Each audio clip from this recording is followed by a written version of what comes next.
Bake to the Future, the show where we examine what is happening in the baking industry with a future-focused lens. I'm Haley Blumenreich. And I'm Katie Jewell. We are bringing you a special episode with IBIE Premium Allied member Corbion. Corbion is an ingredients innovation company. They specialize in creating emulsifiers, vitamins, and other types of ingredients that help make baked goods taste better, last longer, and nourish our bodies.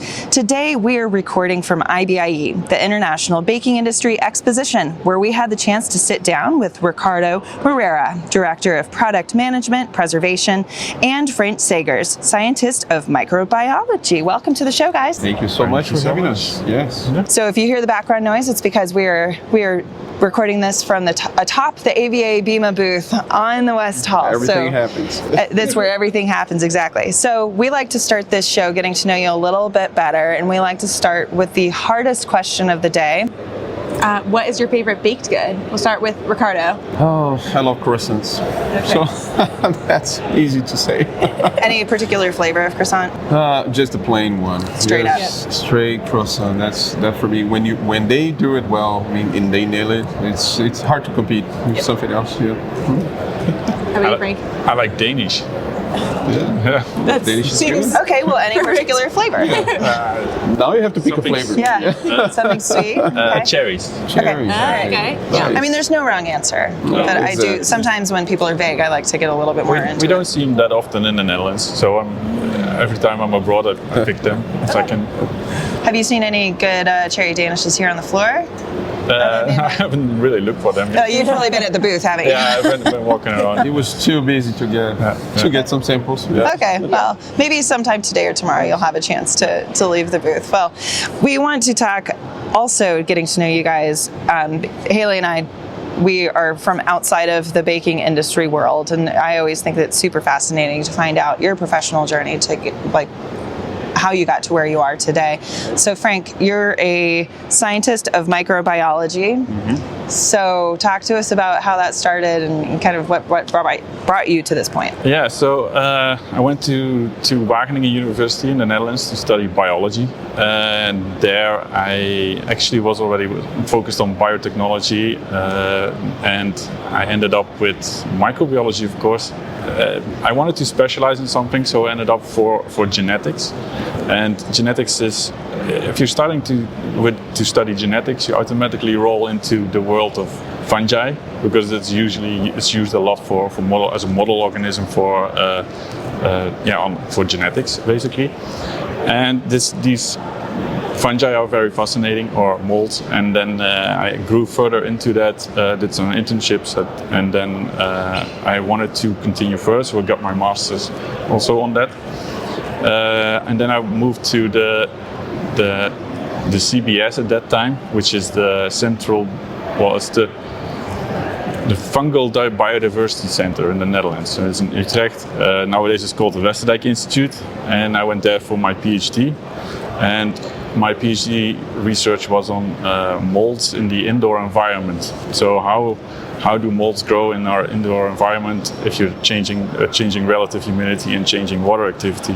And this is very close to food, so we're always close connected in the indoor environment, and food is always very close connected. So in that sense, I saw more future in the food industry. So I moved to Corbion as a mold expert. Sounds like there's got to be some fungi puns somehow. Yeah. We keep a spreadsheet of bakery puns, so we might do a little cross-referencing with you guys to see how we Although we don't want to talk about mold. Well, in our marketing Right. for American Bakers Association, we're not trying to talk about mold too much. Perhaps as lovers of puns, Yeah, we're always yes. Maybe in the marketing of this episode, we'll find some good ones. Yeah. How about you, Ricardo? Well, I started 21 years ago in Corbion, and I started more on the technical support for the commercial team on bakery applications. And I started to grow in different positions, and then finally I got an opportunity to come over here as a chemical engineer. A lot of the things that I was promoting or helping to introduce in the market, they are primarily, when you think about it, they have some chemistry on it, so it helps a lot to understand the applications, understand how the product works, how it's produced. And that's what brought me here to be a product manager. And today I started as a product manager for functional blends, or the enzymes planet that we have. And now I'm on the preservation side for 2 years and a half now. Yeah. So does that include bakery? That includes bakery some other now. sectors? Yeah, exactly. So the major market for us in preservation is still the food, processed meat and food in general. But we are expanding. We are going preservation beyond what we already have, and expanding also for different applications. I mean, preservation is a broad term, right? It could be microbiology, where we are experts, but we are now expanding to other aspects of the food. So whatever, the food is changing, and we don't want that to change, we are going to be there. That's pretty much it. And so how then, one of the kind of buzzwords that's been around this show certainly, and even the last IBIE, and Haley and I hear a lot, is clean label. And so how do you meet the consumer demands for clean label while also making baked goods last longer? That's a good question, because it starts actually with the consumers. They are asking, they're approaching the market asking or looking for products that they can recognize the label, right? And the challenge is that chemistry, or the chemical products that we have been using all over these years, they're not easy to replace, and you have to do some compromise sometimes, either on cost or sensory or performance, and that's where we bring some of the expertise. Natural fermentation is what we do for years now, I mean, more than 100 years, I would say, and now we are bringing these to the industry as something that can be used in a bread. It doesn't make major changes. In the opposite, I mean, it actually promotes some of the flavors that you have in a bread, and at the same time that you keep the sensory. And maybe I saw you nodding your head, Frank. How do you translate that, or could you explain that to us in a way that we might understand from your side of the equation? And you can use big words, and we can Google them later. But you mean understanding why it's working? Yeah, like how does it actually work? Or what are some examples? Yeah, some examples of those. Either the R ferments, how they are working, either fermentation or preservation. Like maybe I'm trying to create a picture in my mind of what that looks like. Yeah, Could you help paint that picture? Traditionally, always we have calcium propionate that is used for as preservation to prevent molds. Within our ferments, we have also propionate components, but also acetic acid and lactic acid, because part of a fermentation you have several components always. Like a natural fermentation creates several organic acids, and of course, the higher the amount of propionate, because it's the most effective, that can. That works in the same way on a mold. So with this combination of the fermentation, we can the ferment within the product, and then combining that with the pH, for instance, then you can guarantee the same amount of effect as that you would have with a calcium propionate, for instance, but then having a natural version. So when it comes to introducing these into baked goods, would you say are there certain products that you see that work? It reacts differently, or how does it change based on your product about these different chemicals or natural fermentation things? If you mean, for example, when we apply the technology, mm-hmm. you have to do adjustments. I mean, you are replacing something that is a very small dosage and very efficient for a product that comes in general in a higher dosage, and as Frank is saying, I mean, is a natural fermented product, so it comes with a lot of metabolics that would affect yeast, would affect the sodium levels. In many different aspects of the process, you may have to change some things, but the idea at the end is that for the consumer itself is always seamless. I mean, the idea is not to improve too much, or not change. I mean, on the bakery world, not changing is what they want. consistency is key. So after we make the adjustments, after we introduce the new technology, every time that they bake should be the same, and consumers, either if it is a chemical product or then now a natural product, they shouldn't see any differences. So yeah, it takes few iterations to, and that's why the expertise of being not only the fermentation reference, but also the baking reference, right? We have our technical people on the floor in these plants making happen, you know. And so it sounds then like consumers want clean label, and they also expect to have the same sort of shelf life. Absolutely. With that clean label. Absolutely. So they want to have exactly the same product that they always have.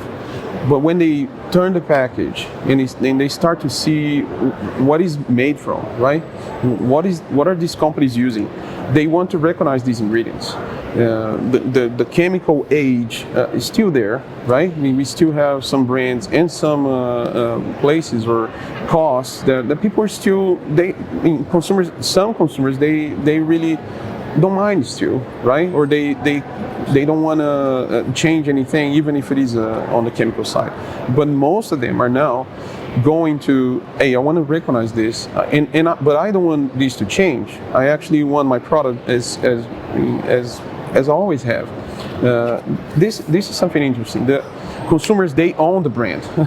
We think that the companies own the brand, right? But the consumers, they own the brand. They say, this is my brand, and you cannot change my brand. You cannot make it different, and that's key to understand how to get there. Yeah, so Very like the same personal. but different. Exactly. Too, but they want the product the same but different. Exactly. Well, I'm curious about, we hear a lot about consumer insights, about, it sounds like you have gotten to know the consumer, and I think it's really interesting that it's like the consumer owns, they feel connected, that personal connection to the brand. I'm wondering also how you all leverage data and information to help make these decisions around like different types of ingredients and how you're using those to help the bakery. So I'll speak on the consumer's piece, and I think that Frank can also talk about how do we select the solution itself.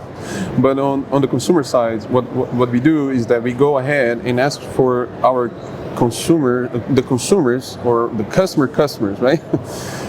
What would you think if you see this in the label? Right? Would you like to have natural flavor? Would you like to have a cultured sugar?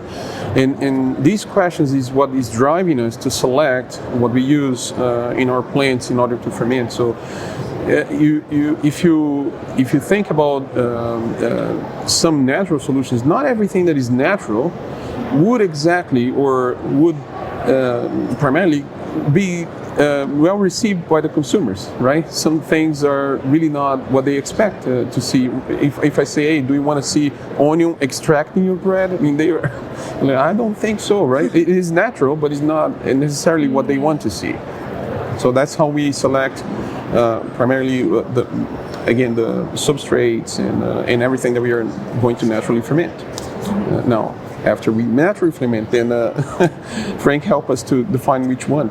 Yeah, so when we have a ferment, then we want to know how it would work to inhibit mold. So we actually at first we want to determine what molds are issues for in bakery industry. So we always collect different molds from that are an issue. After that, we take the separate components of a ferment and they're testing them on the model on the molds to see how they react to this, and based on that knowledge we can make some predictions on what to expect, combining them again so we can already expect how a ferment would work on a mold, on the specific molds, or troublesome molds for instance. Then we can predict what to expect, how much we would need. Next steps will be then again combining the separate components back again and seeing if that works. And after that we would do challenge tests in bread. We would actually make bread with the components, see how much would work, and test them out, how it would affect on them.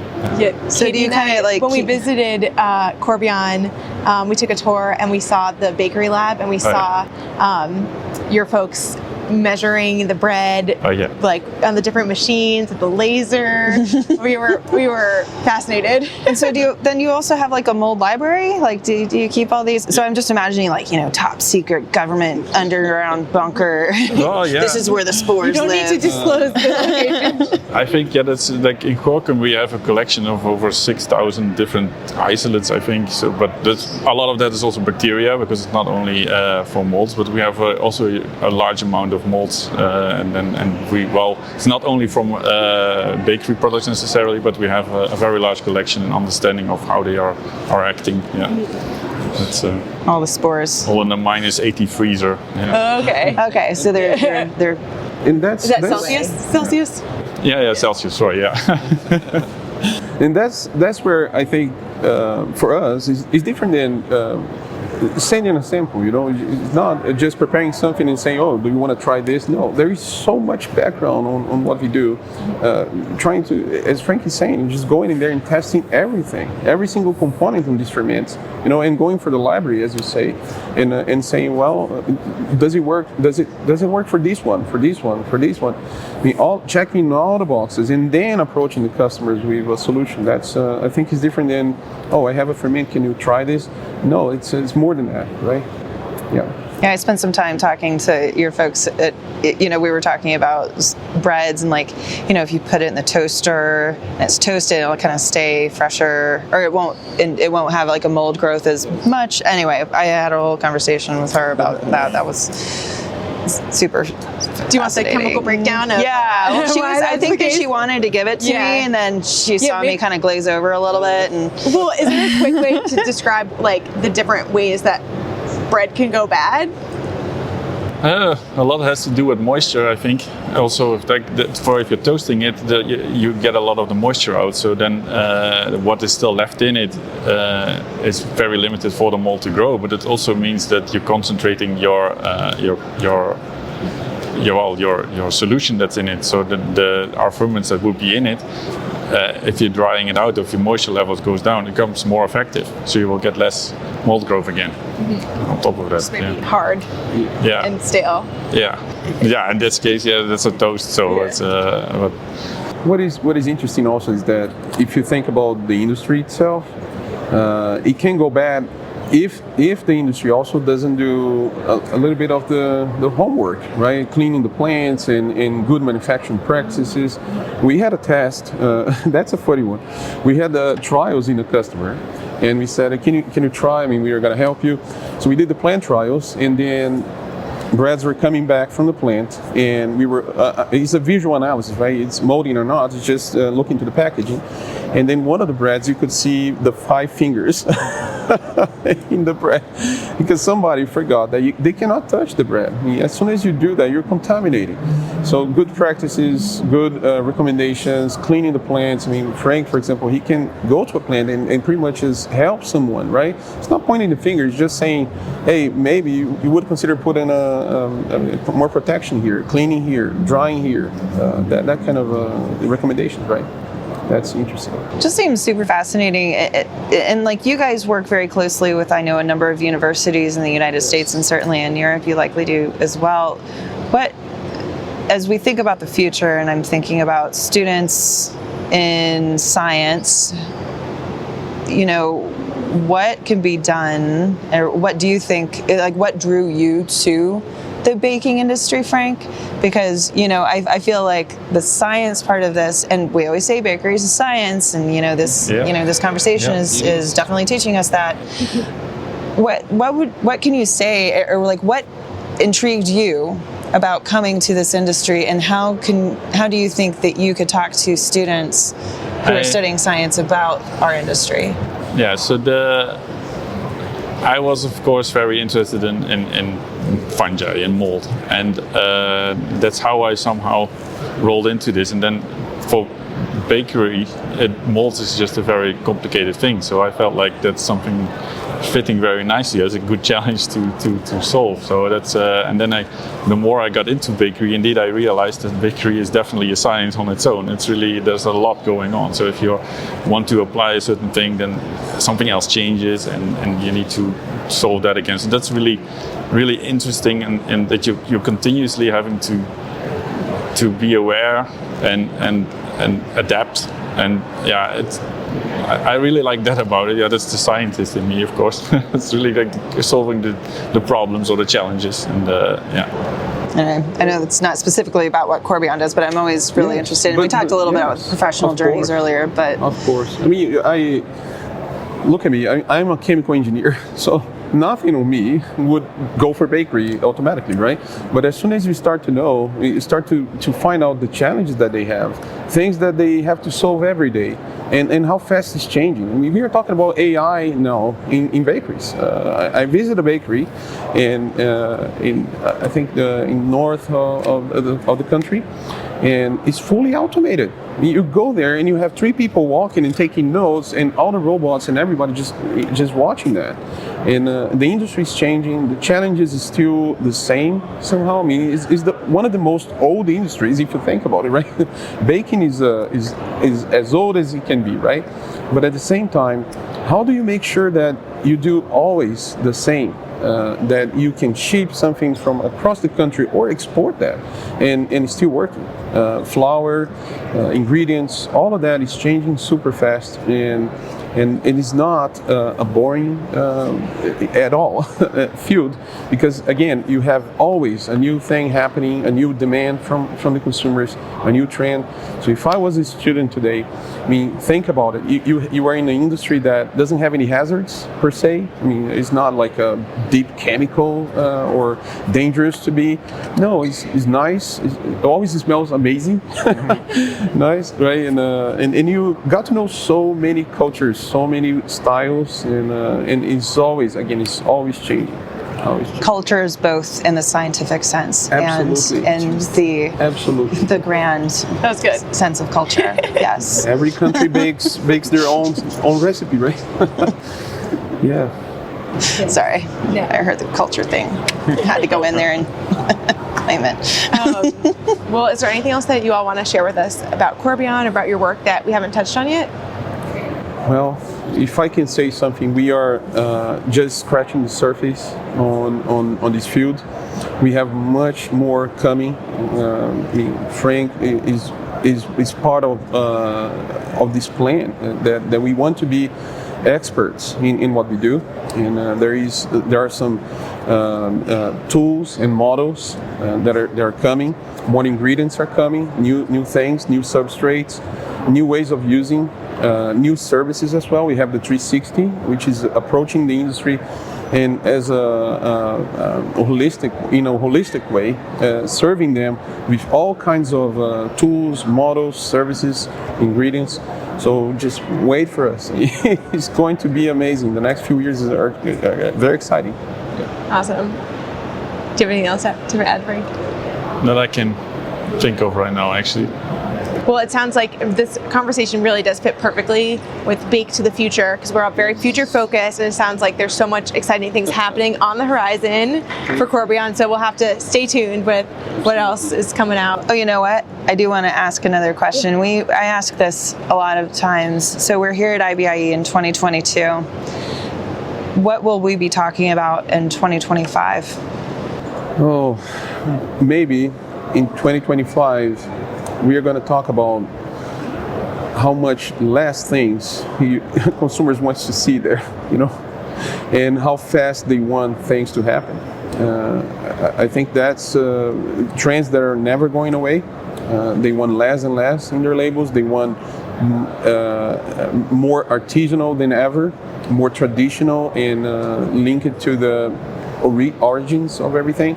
New grains, new ingredients are coming, and for sure technology. It's going to be if we still have cell phones in 2025, is going to be an app, a baking app or something that is going to be there helping consumers, customers, everyone to connect the entire industry. I am a truly believer of Industry 4.0. The changes on as soon as the consumers buy a croissant, my favorite, in a corner bakery, it triggers me to think about something in my end as an ingredient supplier. I think that's the future as well. 2025 is coming very hot. What about in the science side? That's a good one. New models. Yeah, new models. Yeah, definitely. That's for sure. That's coming. That's coming for sure. So also a much better understanding also what molds are causing issues, because that's there we have a lot of knowledge already, but I believe there's still a lot more to gain. Like there can be more than a lot of more different molds. Growing the mold library. And understanding how they can be dealt with in a way. And that's also something that I think is growing, and you do realize academic world is more and more interested in it. So there's slowly a bit more coming out, because over mold studies you realize it's not like the most hot topic always. It's somehow it's not the most fancy thing to study somehow. But I definitely think that it's coming up a lot more, and yeah. Wow, sounds like it's like infinite is the amount of knowledge that you can know about all this. Like so the mode of actions of how a ferment, for instance, would work on a mold. That's something that's not really completely understood yet. So maybe in a few years it will be. And we'll check back in with you. Yeah. We want to be here. There are some hints for sure. That's already the thing, but we need to continue on that. Yeah. Well, great. Well, with that, we'll wrap up, and we want to thank you again for joining us. Thank you so much for having us. Thank you. All right, and I'll let our listeners know. They can let us know what they thought of the show by emailing hello@americanbakers.org or leave us a voicemail at baketothefuture.org. And don't forget to subscribe wherever you listen to podcasts: Apple, Google Podcasts, Spotify, Stitcher, Amazon Music, or Ghana.